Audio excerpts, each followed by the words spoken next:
Yeah, so one of the big questions when somebody graduates from a film program is, do I go out west and essentially work for other people and make your way up the ranks, or do you go live wherever you want, Michigan, New York, Tennessee, and make your own thing and carve out your own kind of voice?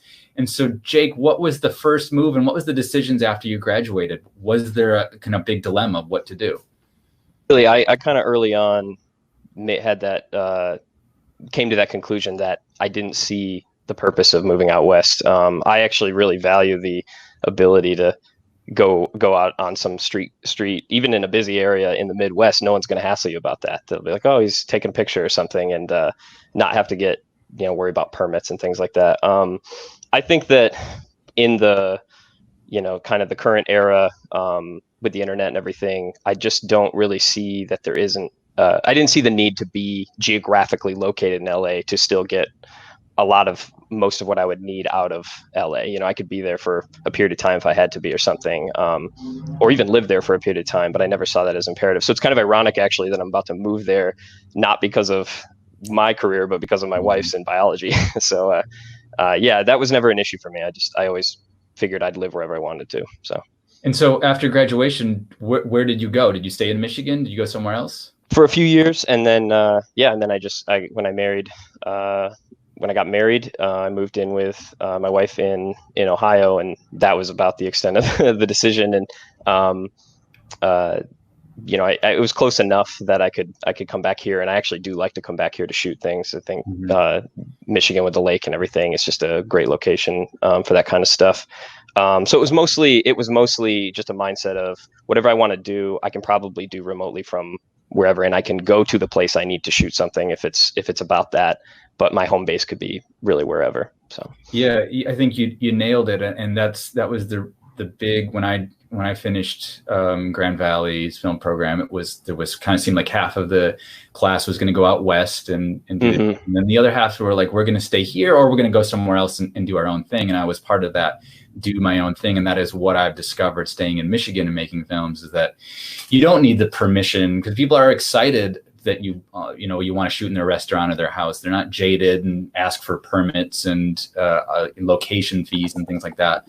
But I think it is, especially if you're doing the micro budget kind of filmmaking, that staying wherever your home is, wherever your friends are, wherever your family are, people that can help you and are supportive, that is infinitely a greater resource than moving to LA and kind of being one of many who are trying to do the same thing, and everybody's kind of fighting for talent and locations and things like that. So I totally understand it. How about you, Charles? What was, after graduation, what did you do and what were you thinking about doing?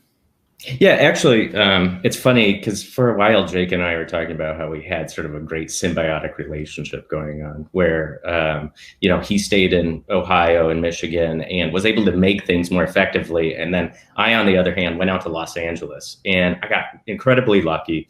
I went out with no plan and was all the way in Las Vegas on this trip out there.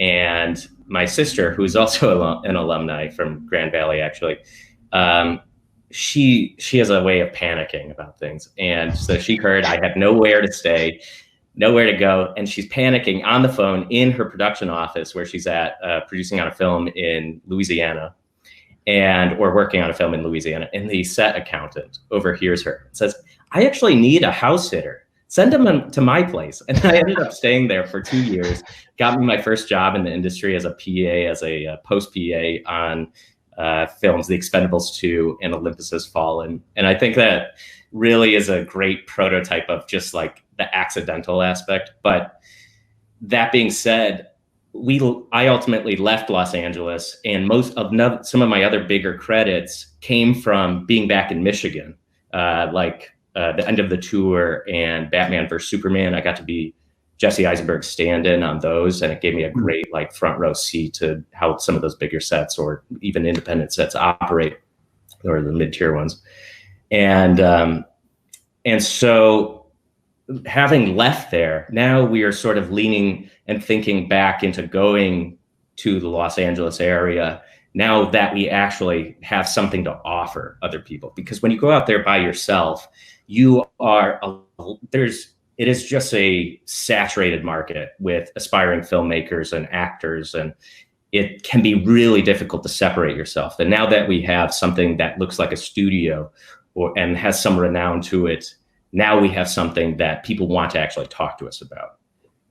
So I think it's kind of like thinking about what assets you have, what opportunities you're going to have out there or that's waiting for you out there, and how to best prepare yourself, and what's going to be the most effective for you. And, we ultimately shot our feature film Souvenirs, shot our film in Northern Michigan. So still we had to come back here to make the budgets work, to make, find our team and, make that happen. So yeah, there's benefits to each thing. So it's hard to argue with the industry density in Los Angeles. At least half the people you talk to are going to be a part of the industry. But that also means that there's a lot of saturation and you're going to have a harder time separating yourself. And if I could just add something, I would say one concern I have, I think, about not going to a place that's highly competitive and has lots of people working toward the same thing, I think, is that you can slip into a certain amount of complacency, or you could be like the best, the most successful filmmaker, in your regional area or something, and not really be. There's a danger of not pushing yourself as far as you need to go to really be competitive outside of that, or do what you need to grow the way you need to. But I think that if you're, and this is kind of a theme for me, but I think if you're able to honestly assess what you're doing and your ability and what you need to do to improve or get to that next level, and can fight off that kind of tendency, then I definitely like having the being in a place like the Midwest or wherever that's away from that stuff. So